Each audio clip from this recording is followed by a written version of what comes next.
I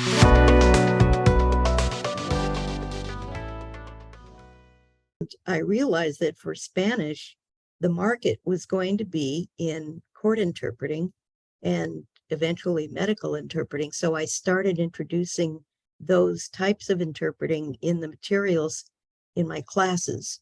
In consecutive interpreting, we did question and answer dialogue interpreting instead of strictly conference style speeches, although we did those too. And I must say the conference style consecutive interpreting training that I got and that I gave improved my consecutive note-taking tremendously.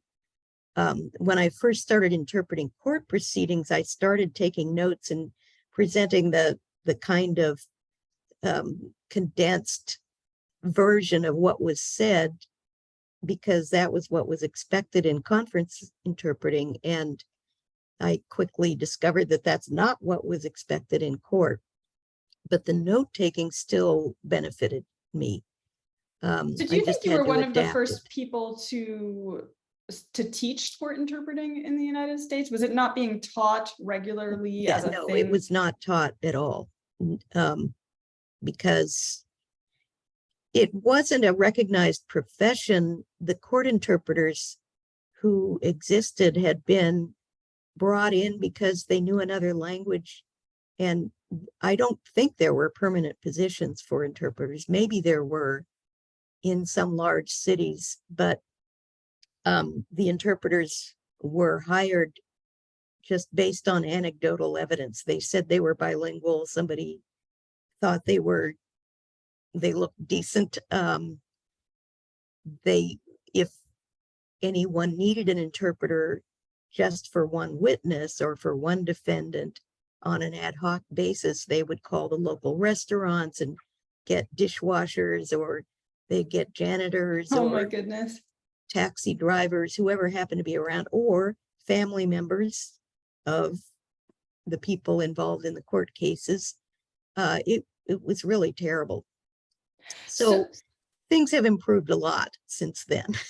Well, and partially because of everything that you've done. So I have, oh my gosh, I have so many questions, and we'll see what we get to. I love your story though about, I didn't know this. I have 4 siblings, and I felt the same way when I was learning a new language. Like I was learning a new code. It entered, I had access to this hidden world, and it was such a mystical, magical thing. So I can really relate to that.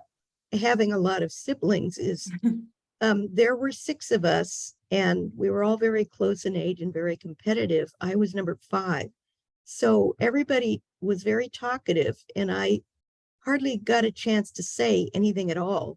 But when I did, I would be judicious in my choice of words so that I could get out what I had to say before I got interrupted. So I learned how to analyze, how to listen, and how to be succinct in my speaking, just because of all those verbose, loquacious sisters that I had. We'll see what happens when we get our families together, though. Yeah, I could definitely relate. So, okay, you said something about driving to an assignment and hoping it would get canceled. Yes. And I have to admit, I've felt similar feelings at times when I have an assignment, and I'm seeing our audience members nodding as though they've also experienced this.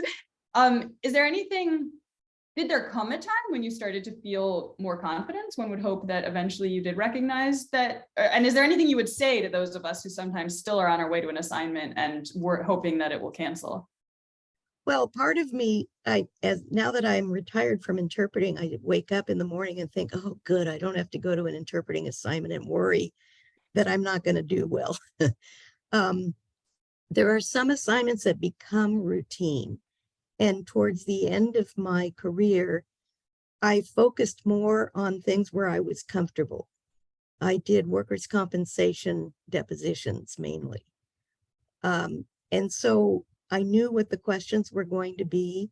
I was familiar with likely answers and with the speech of the local population that I interpreted for.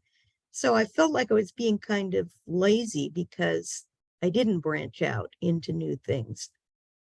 I was much more confident in that environment But every once in a while, I'd be thrown for a loop. Somebody would have a different accent, or an attorney would be particularly aggressive in challenging the interpretation for whatever reasons they had.